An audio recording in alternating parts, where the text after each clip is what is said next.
When Elias Carter woke up that morning, he expected it to be just another day tending his farm, working the soil and enjoying the simple life he'd always known.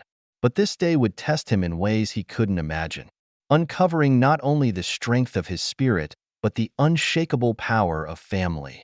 As Elias went about his daily chores, he noticed something unusual: two officers lingering near the edge of his property, watching his every move. Their intentions were anything but friendly. What began as a routine show of authority quickly escalated into a sinister confrontation, driven by prejudice and greed. Elias's story is one of courage and resilience, and it starts here. Despite the mounting challenges he faced due to the color of his skin, Elias was no ordinary farmer.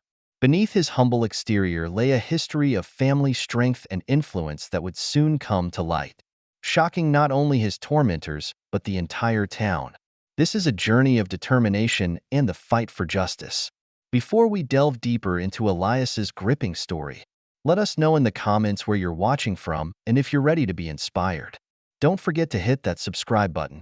The morning sun stretched long shadows across Elias's farm as he worked through his routine. At 76 years old, his pace was slower than it once was, but his hands were as steady as ever. Decades of working the land had left their mark on him. His skin weathered, his hair silvery and cut close.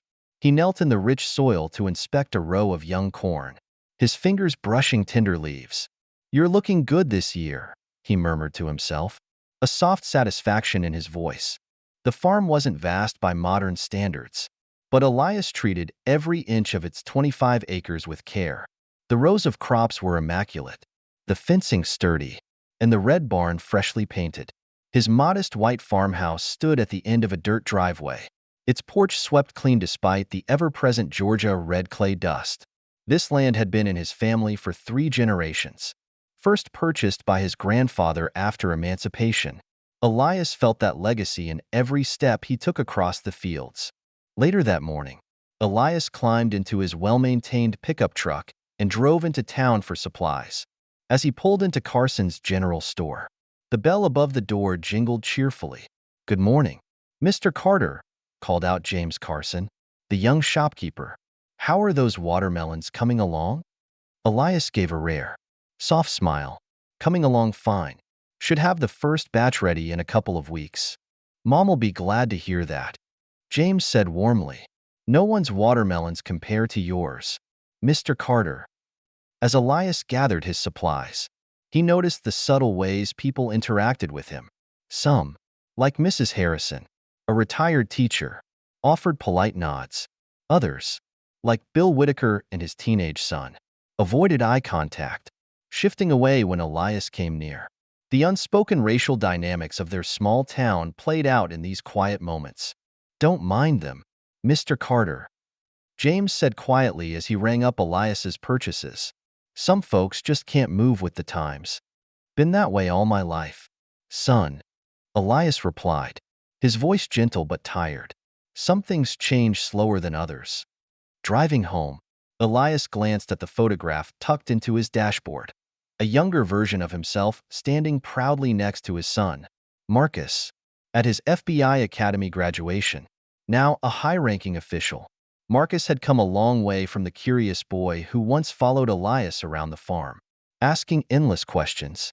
Elias's chest swelled with pride at the thought of his son's achievements, though he rarely spoke of them, drawing attention to success, especially as a black man in a small southern town, often invited trouble. Just as that thought crossed his mind, red and blue lights flashed in his rearview mirror. Elias tightened his grip on the steering wheel and pulled over, his heart pounding.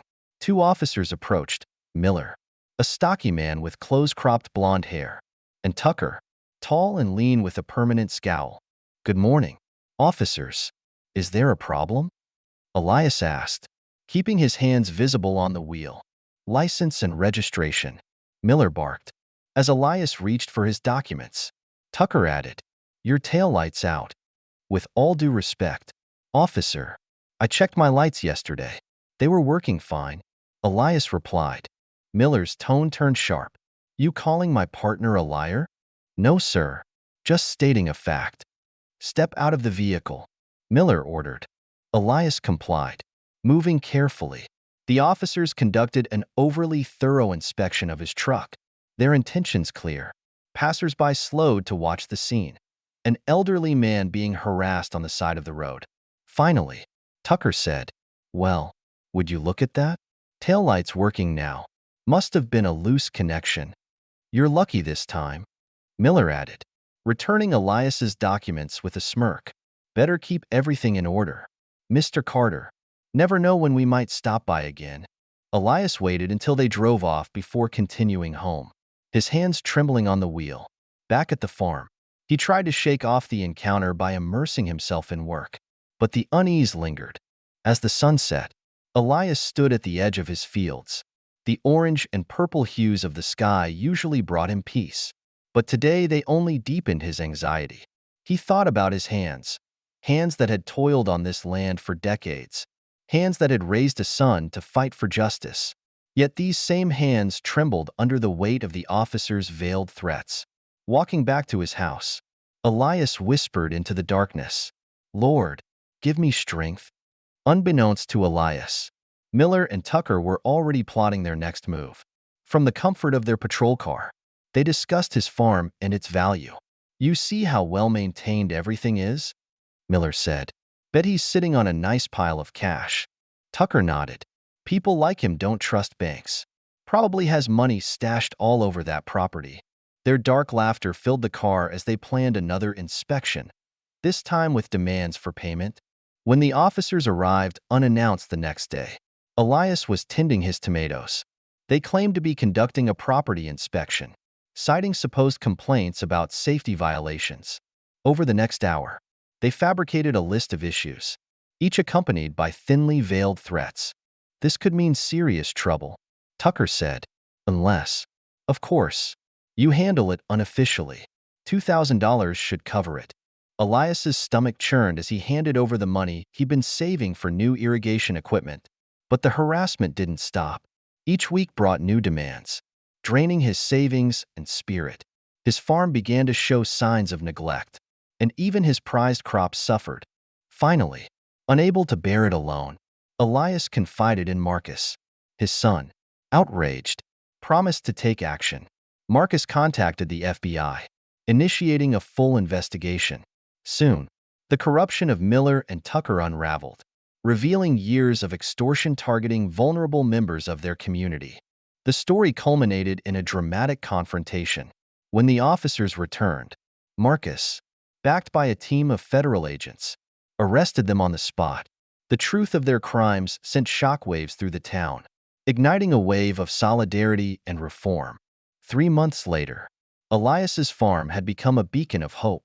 Volunteers helped restore the land, and the community, once divided, worked together to rebuild. Marcus's efforts inspired systemic change, ensuring justice and equality for future generations. Elias Carter's story is a testament to resilience, the power of family, and the strength that comes from standing together. As the Georgia sun set over his fields, Elias knew that his legacy of justice, unity, and courage would endure for generations.